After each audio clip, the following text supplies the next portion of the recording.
Adventure Ho, Illumineers. Welcome to the Ducktail Dads, a Lorcana podcast. I am one of your hosts, Mack. I'm joined again by Nathaniel and Ryan.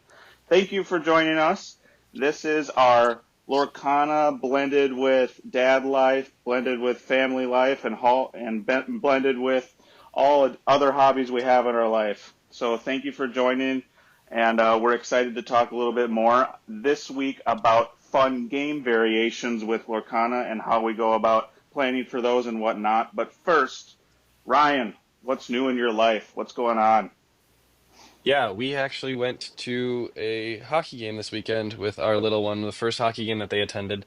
Really the first organized sport event that they've attended. And boy, was that exciting to see their face light up when we walked into that event. And they were laser focused on what they were seeing in front of them on the ice. And they were cheering with the crowd. And they had this beaming grin from ear to ear. And that was the most satisfying thing to see. And they actually held their attention for uh, two and a fifth of a period, I suppose, plus the intermissions. So I was wildly impressed with how attentive they were and how enthralled they were with an organized sporting event. It was really cool. We ended up sitting front row. There's a huge drop off at the arena that we were at, and then there's the ice beyond that. But we were in the front row, so they had the opportunity to like sit with their hands and gripping the railing and like staring and peering out into the ice, watching the puck and the people slam into the boards in front of us. They really liked the Zamboni that kept their attention for the first intermission. That was really cool. They were super excited about that. But then just like giggling maniacally and clapping and cheering whenever anything would happen. Um, it worries me a little bit for where the future may go for their activity and involvement in terms of how much they loved the aggression of the hockey event. That being said, I think that we'll be able to channel that plenty well, and it'll be fun. But yeah, that was the most exciting thing that happened for me recently. Yeah, Nathaniel, what's new with you? I was going to step in and say you and your poor wife with, we'll see if that hockey becomes a fan favorite in your household because we both know how expensive that sport can get in the state of Minnesota for sure. No kidding, no kidding at all. Yeah, that's where my mind immediately went when I saw how excited they were. So we'll have to get them out to a another organized sporting event, and hopefully we can catch their attention that way too. All right, I'll go next.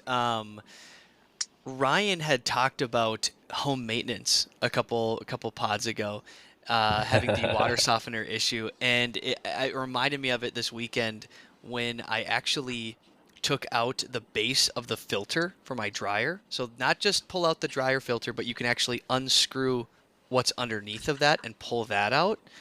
And let me tell you, I've never done that in my life before. I'm gonna do it going forward because a lot of junk and lint and yuck gets in there.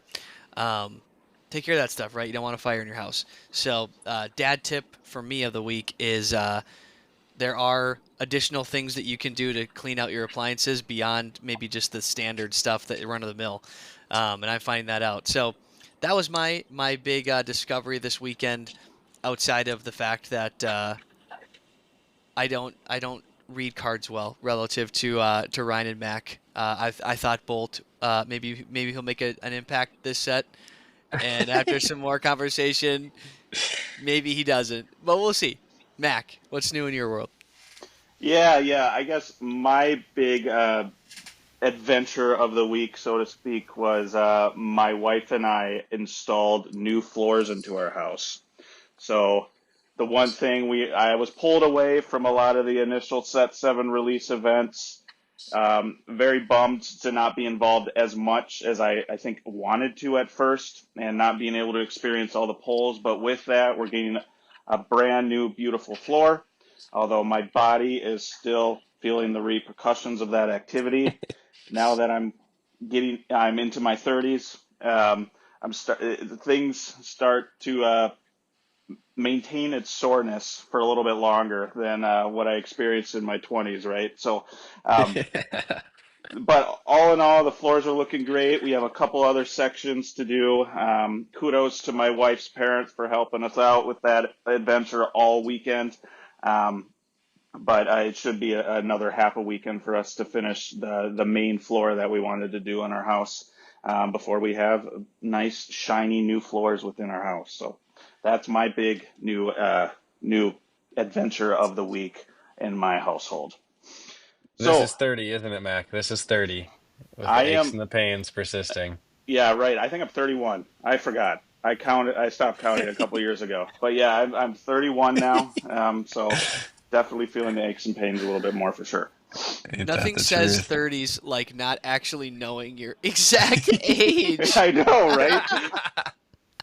Yeah, after my big 3 decade milestone, it's like whatever. I guess it's just another year, right? My hair's falling out, and I just keep grunting a little bit more every time I get off the couch. So it's just another adventure every single day. That's what's going on in my life. Do you have any singular dad tip you like to share with any listeners out there in terms of what to do to successfully floor an entire house or room in a weekend? Yeah, so we day one, half the day, my wife and I, our son, he was in the house. um, Mhm. First and foremost, make sure you have the toys of the activity that you're doing so that he could feel involved. Thankfully, we have a little toy tool set. So as we were like hammering, he felt the need to hammer with his plastic hammer. So he felt like he was a part of the crew. So that actually distracted him pretty well. And, you know, we had little things like ripping up the old carpet. We would rip up a smaller piece so he could take it out to the garage. So things like that, things he could lift and help with things like that. Or, or hey, can you go get the tape measure for dad? And he was so excited to go do that and be involved. So for the most part, it went really well. Day two, though, day two was definitely like a 10-hour day. And thankfully, my parents took him to their house for the day, so then we could just solely focus on the floor. So if childcare is an option for you when doing an activity like that, highly recommended that. So that worked out well. Good. Cool, So cool. as we said on the top of the show here, a lot of what the main bulk topic that we wanted to talk about in this episode was game variations. With Lorcana, in our experience, we've had uh, the opportunity to try a lot of different game variations. We wanted to run through our favorites, things that maybe we haven't tried that we are excited to try, and then go from there and just have an open conversation about that. I think first and foremost, let's start with one of the more recent ones that a couple of us attended, and that was the more recent sealed event with Set 7 release. Maybe not talking strictly our experience with Set 7, but maybe from more of a broad perspective, sealed events. Maybe Ryan, I know you've attended two to this point, right? Right, Hmm. to my understanding. Yes. So Yep. overall, how do you like sealed? Um, and and talk about your experience with that type of event. Yeah, I think I mentioned it on the last podcast. So if you haven't listened to that one, listen to episode 4. But sealed events is probably one of my favorite formats for any type of, organized event. You get a lot of product. You get 6 packs of product, which is great. So you get a lot of opportunity for some really fire pulls out of those packs. But then it also levels the playing field, so it doesn't take a whole ton of preparation work to go into a sealed event because no one else is going to have a constructed deck there. You just get the luck of the draw with whatever you draw out of your packs, and then you get to build your deck with those cards. So it takes a little bit of preparation. You need to know like what you want to do and some skill in terms of who you want to be as a player and how you want the deck to play and what does well in sealed events. But all in all, it levels the playing field for a newcomer to the space to have just as much success as the seasoned veteran that's been around for years or multiple sets. So I think sealed events are one of my favorite type of events for an organized play experience. The other thing with sealed events is now that I've gotten a little more into it and two under my belt now, being able to construct those decks. One of the things that I like to look at is having a broader perspective on what deck building is and what kind of the core concepts of it. So when you have just these 72 cards out in front of you and you have to pick the best 40 of them and how they work together, 40 cards is hard to find a lot of synergy with, especially when you're not going to have duplicates of those cards most likely. So then finding those synergies is a little bit tougher. But all in all, just what does a card do for you in a deck? So beyond just the flavor text on the card, what does the card do for you in your deck? And trying to build out your curve throughout the game, and then also making sure you have enough big threats to warrant sticking around on board and making those plays. So you don't get to the end of the game and you top deck and you just hit dud after dud after dud, trying to make sure that you get good cards that you want to actually be playing out turn after turn after turn.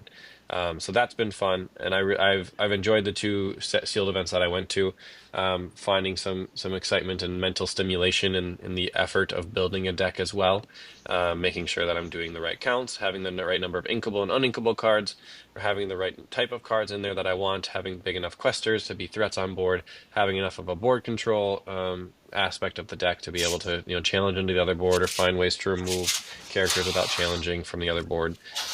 So I really like sealed events. Like I said, it's one of my favorite type of organized play experience events. Um, and I am looking forward to going to many more in the future because, like I said, I think it's one of the most efficient ways to get product, and it's one of the most entertaining organized play events that I've had. It's relatively low stakes too, so it's not necessarily the set champs sweatiness, but there's still a little bit of sweat going if you want to find extra value in those packs. Yeah, this was my very first experience with Set 7 when it came to sealed. Um, I really enjoyed it. You talked about level playing field. I felt that that was the number one takeaway that I took out of it. We had a lot of strong players in our initial Set 7 release, and we touched on that in our episode 4.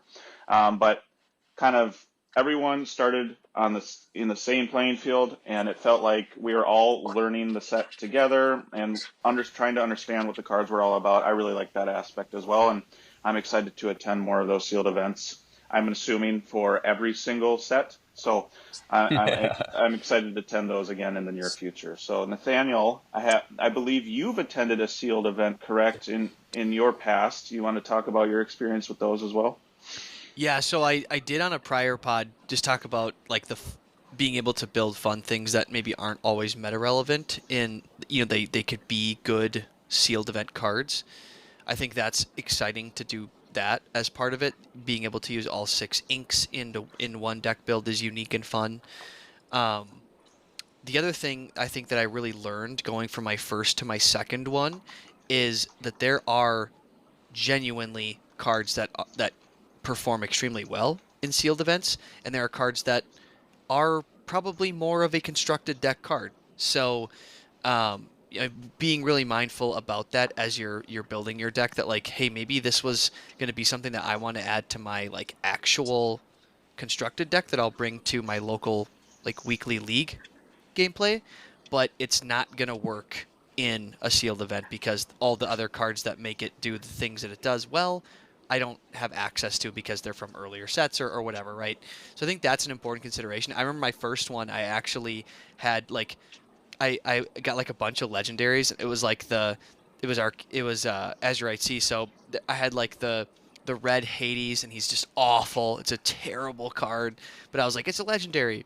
I'll play it in the sealed event, and like it was terrible. It was an uninkable card, like the dud in my hand, and like being mindful, like even some of those other ones that maybe it's a bigger cost character or something, and it's like you in these sealed events, maybe you just don't get up to 7, 8, 9 ink the way that you might in a control constructed deck that can ramp. You have to just really be, I think, thinking about that as you're building your deck, that some of the same tenets apply in terms of questing, the bodies that you have on the field, the card draw elements, the uninkable versus inkable ratio, right? A lot of that stuff still applies, um, but you are also understanding that like there might be like 1 or 2 cards in your all 72 that like actually have card draw at all.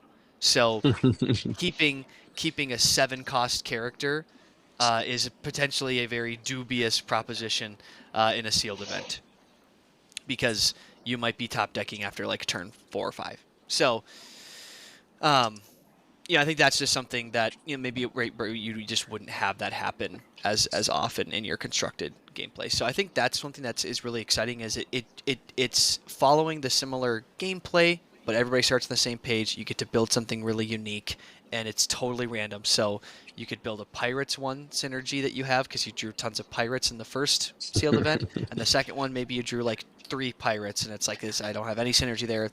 Those cards are now much worse for this event. And chasing some of the synergies, like Ryan said, you don't want to always do that, but if you can find some nice ones, I think that's exciting too. Yeah. And I think one thing that I really enjoyed with kind of this sealed experience is now with our core group of 5 friends that play the game together, we've all at least done that once. It might not have been all together, but I think we all now have an understanding from when people did it for set 6.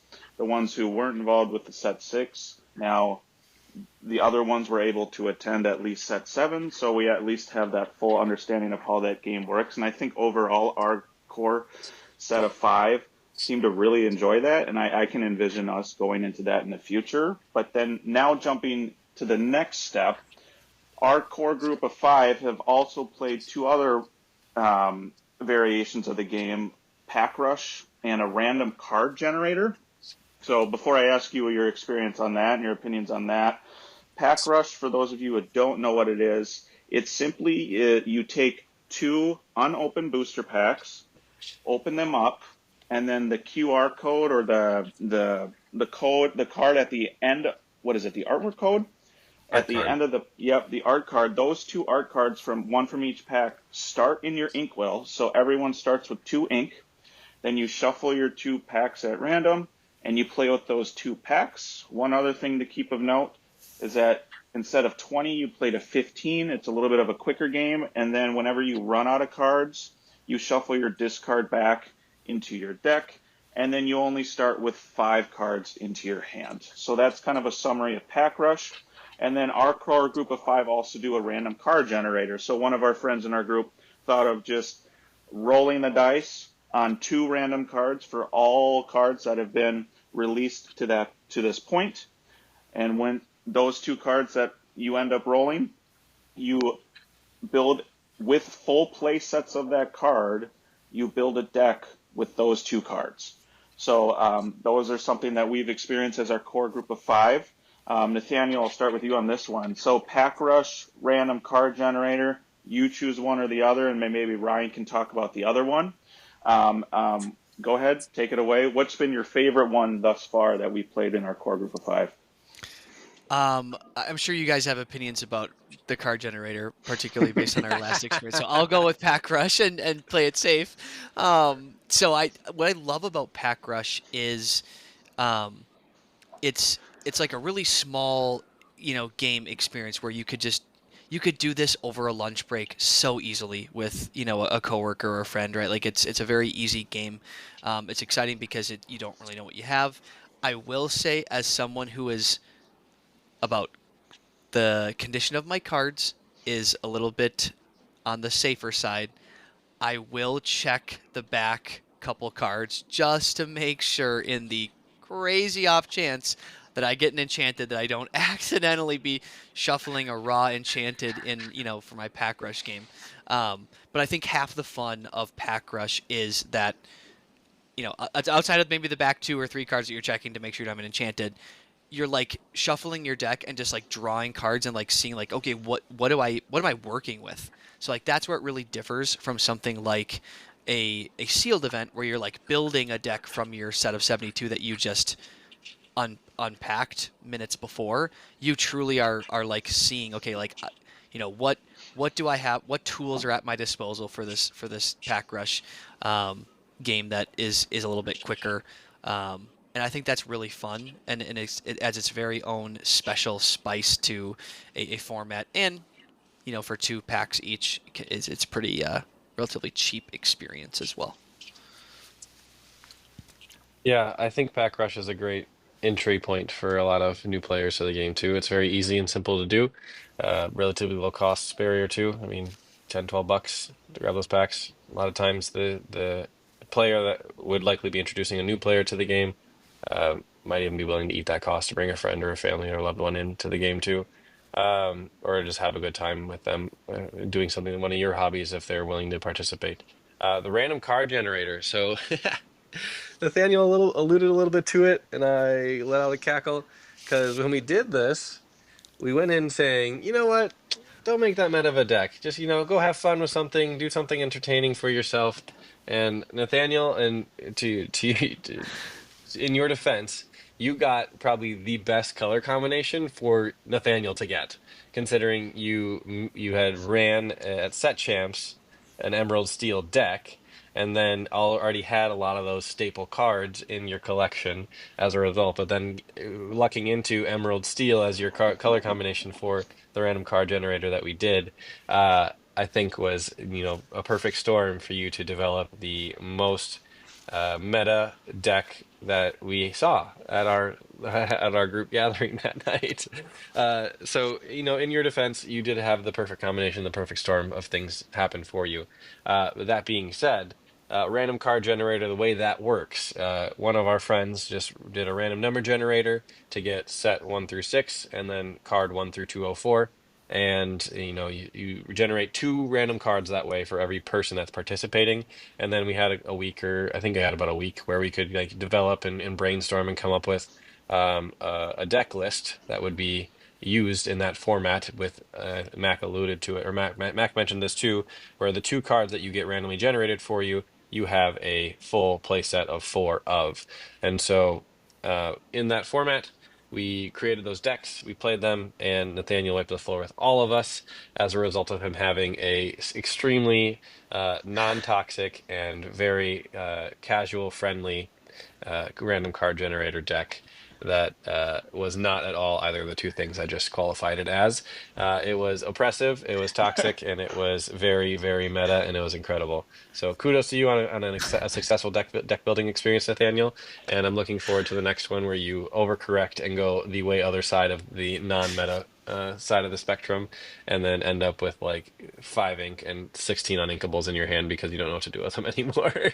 Yeah, I will overcorrect. I do want to also mention about that just while we're on the topic of the random card generator that Ryan was just referencing. You also like if you could have a caveat in there, right? Where like if somebody spins and they get like, uh Robin Hood Champion of Sherwood and they like don't have it and like no one in the group has that card, right? Like, you don't have to go out and like spend $100 and like go get that card.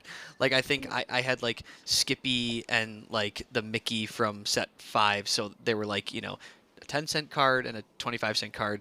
Ryan, I think you had the Amber Hades. But, like you don't Yeah, have to like do this and then like if you happen to like spin, so you don't have to be like, oh, well, I have to spend a ton of money for this. Like, you can always just be like, okay, rare and below cards, and then card value could be like, hey, 50 cents or below for each card, or just respin. Like it's or not just supposed to proxy, be, yeah, or just proxy. It's not meant or to just be proxy them something in. that yeah. So I mean, I know I went out and got the couple cards to fill out my play sets because I just wanted to. Um, but yeah, that was a funny experience. Mac, um, I'd love to hear your perspective because I remember your face when we played that game. All I recall you saying, Nathaniel, was I didn't even put that much discard in it. And then it was just true. You took out the Prince Johns out of Emerald, but it was still very impressive. And I don't. Were any of us even close to you, Nathaniel? Did you even have No. any single close I games? I think Evan might have given me a little bit of a run, and he actually had built a fairly meta one as well. That is an important caveat too. If you're gonna do this, make it abundantly clear to your friend group, hey, are we going serious? Are we going goofy? Because I went really serious, and the turn that Mac was just like, okay, man, like awesome, was when he had like 2 big characters, and I think I double sang like Storm with an Ursula Deceiver, and the game was Deceiver of just, all. yeah, Deceiver of all, and it just like the game was just over at that point. It's like, hey, we're supposed to be out here like kind of like not, kind of like trading characters and having fun, goofy stuff that maybe you haven't seen before, and here I am using 2 very meta relevant cards to wipe max board, and that was you know uh not maybe the best look for me, but again, I think just make it clear what you're trying to do. If you're trying to do kind of unique and wacky or fun or just really theme based.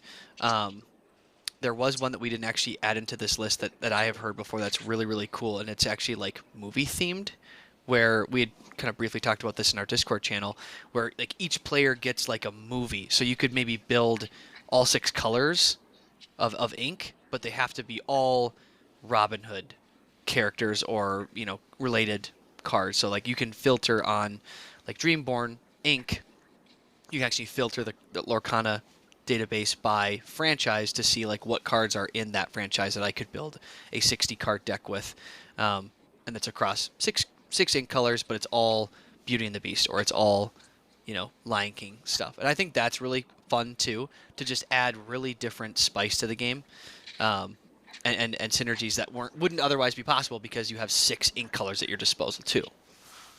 Right. Yeah, yeah, that's a good point. That's something we didn't have on our list, and that's something that I think we've chatted in the past about having movie themes, and that's something that I think someone, especially our generation, growing up in such a Disney heavy era, I think that would just trigger some, past memories of oh yes, I remember watching The Lion King when I was 6 years old with my parents, right? And kind of triggering those kind of core memories. I think that's something that would be fun, especially with our friend group, to try out in the future as well. But along those lines, some other two game variations that we really haven't tried, or at least me personally, I don't have much experience on, and maybe you guys can jump in on and help describe what these ones are all about if you're comfortable here. Draft and Poorcana. Those are two other game variations that we've seen in our local scene travel around here. So maybe who wants to take Draft and Poorcana? I am one that hasn't tried either one of them, so I'd like to get kind of your 2 cents on it if you have it. So maybe Ryan, you want to choose one and go with it? Sure. I think Nathaniel is much better suited to talk about Poorcana, since he attended an in-person event of this and was very involved with conversations surrounding it. I'll talk about the draft version of my understanding of it, and y'all can jump in and correct me if I'm wrong. So draft, I believe it's 4 packs per person, and you're kind of in a pod of people, if you will. And then what you're doing is you're at a table of, I think, 4 people. You each have 4 packs, and you go around. Maybe it's 6 packs, whatever packs you decide. But you each open a pack at a time, and then you rifle through your pack. You pull out the one card that you want from that pack for that round, and then everybody, after they pull out the card, passes to the left or the right. You pass on the pack of cards, the rest of the pack of cards, to your neighbor, and then you receive a pack of cards from your other neighbor, and then you again pull out one card and pass until all of those cards have been pulled, and you have 12 cards in front of you. You open up your next pack, you do it again, and effectively through this draft process, you're building your playing deck like you would in a sealed event that we went to. So you're effectively building out your 40 card deck or 48 card deck with those 4 packs that are being passed around that pot of 4 people, or however many people are there. So you're pulling out random one singular card from each, and then at the end of the night, the cards that you have drafted are now yours. So you open the pack. You opened a pack, and if that pack had 2 legendaries and an enchanted in it, sorry, tough luck, you get one of them, and then you pass it on and you kind of share the wealth with everyone else around the table in the room as well. And so it is a little bit on the same wavelength as sealed in terms of the deck building and deck construction piece, but you don't get all cards in front of you to know what my potential synergies are. You don't get to see what my cost curve is going to look like. So early on, you're probably favoring like, oh, if I pull this uninkable 7-drop legendary or this uninkable 7-drop enchanted, you're probably pulling the enchanted no matter what, because you're not going to pass up an enchanted, right? It's a cool card in your collection regardless. You don't have to play with every single card that you pull. But if you pull the 7-drop on Inkable, it's like a very strong card in your first round. Like, you then kind of like, oh crap, now I have to figure out a way to get there, versus, oh, I have these like 1 or 2 drop Inkables that are great options for including in many decks or deck types, kind of playing it safe and going that route. So there's some other depth to the deck building experience available to that setting in a draft setting. I personally, my brain just does not flow with that very well, because when I open a pack, I want to keep that pack, the entirety of that pack. I don't know, maybe that's just like a toddlering thing that I do. But I don't jive with the idea of like, oh, I have this really cool set of 12 cards and I get one of them and now I have to pass it, even though I know I'm getting other cards from other people that have already been picked over, if you will. So that feels a little bit bad, and it does take a little bit more of the randomness out of a sealed event in that setting. Since then it does take a lot more skill to be able to identify and know which cards you want to target going into it. And so it's something that I'd be interested in trying once in the future, but not something that I have tried yet. It is an interesting concept, but I think if there's an option of doing something else other than a draft, I will probably take the option of doing something else other than the draft. But if that's what the group wants to do, then I'm happy to go along with it, and I will have a good time regardless. And like I said, I think Nathaniel's lined up very well for Poorcana, so I'll leave that to him to explain and highlight for everybody. But yeah, what are y'all thoughts on draft and that format? I think my brain is the exact opposite of yours, Ryan, because I feel like those level playing field ones, and the thing about draft too, as I'm thinking about it and as you're explaining about it, is once you open that pack and then it cycles back to you, you know what your opponents took from that. So you can kind of see the way that they're building their decks, and therefore you can start to funnel into what you ultimately choose with yours. And to Mm. me, that analytical perspective of it, I think, is something that I would truly enjoy. Like I said, I've never attended a draft, and I've always wanted to try it at least once. So the way you explain it makes me, a little bit more giddy about it and trying it in the future. So I think that's something that would enjoy from the draft aspect. Yeah, I'm all for it. Let's go try it out sometime when we have an opportunity. Maybe next set release we can focus on finding a draft event. Nathaniel, what are your thoughts? Yeah, I think I'd love to try it, but I think I'm actually more in the Ryan camp on this one in terms of like it would be hard for me to hand over like if I open a pack and there were like cards I was hunting and also like other cards. And I think it introduces another one of those situations where if you open the pack and you've got like one that you like know is a really good like sealed event or in this case like draft event card, another one you like want for your collection or another one's like more valuable and like more like for maybe like a Mm. just A strictly meta collection competitive deck. or a meta competitive card, but it's not really going to be that great in a limited format. Like you're having to make some of those tough decisions, right? Like passing on those cards. And I think like for me, my brain would just be thinking about all those things.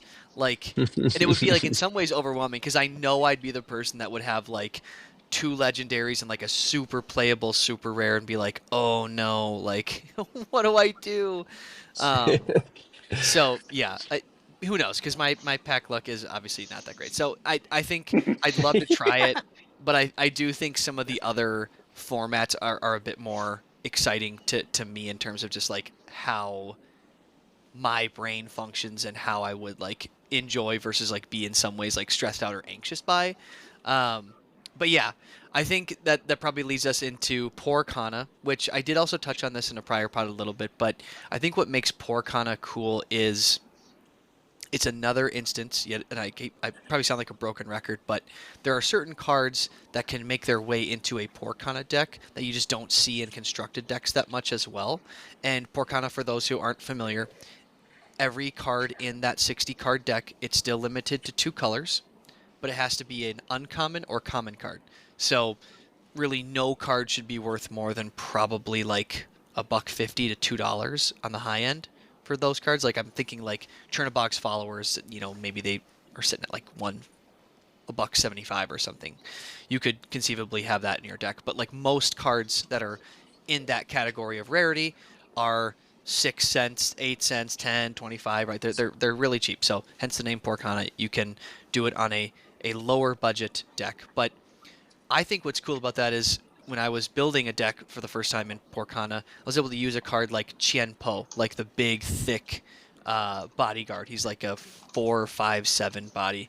Um, really cool card that I think you just don't see some of that type of card, but you can then see other cards that you see a lot, like a Merlin Goat. Is it an uncommon card, and you could play that in in Poorcana. So I think it's another fun way to play the game. It's a bit more like your constructed format, but the cards are limited down in some of those like really crazy powerful expensive cards. Your Rapunzel gifted with healings of the world, your Maui half sharks, right? You can't use them. So I think that's a really fun format and something that I actually want to pursue more going forward because it's just a break from the usual metagame and it's an opportunity to try something different while still having that like I could practice it on Inktable if I wanted. Like I could still get good with my Poorcana deck. I think that's kind of exciting to me. Hmm. Hmm. Yeah, I've never done a Poorcana. I think that's another one that I've wanted to try. It's fairly new to me. I actually only really learned of it over the last couple weeks, when you mentioned it in a previous episode, Nathaniel. So I'm as you've explained it a little bit more to me throughout the past couple weeks. It's you piqued my interest for sure when it comes to that type of game variation. But with that, and with all of these different type of game variations, and coming from all three of us, like we're dads, young families, spouses, right? How do you guys balance all these fun game variations, trying to play them or attend events or being able to try the game variations versus just standard constructive, or how do you go about balancing that with your busy daily lives? Nathaniel, why don't you start with that one? Well, I think in an earlier pod we talked about like some things that you found helpful. The planning thing, I had touched on this before. I think when you're looking at like a set too, you can also think about like what times of the set you want to tackle each of those types of game formats. So for example, the first 2 weeks of a new release, I want to hit one sealed event if I can manage it, right? Because that's when the sealed events will be happening. That's when it's it really exciting. The new cards are it's brand new for everyone, right? Like there's a lot of hype around that. That's when you do your sealed event, and then maybe you do some of these other like Poor Kana. You do something like that midway through the set, where like some of the metagame is established, but it's Poor Kana, so it's actually going to be totally different.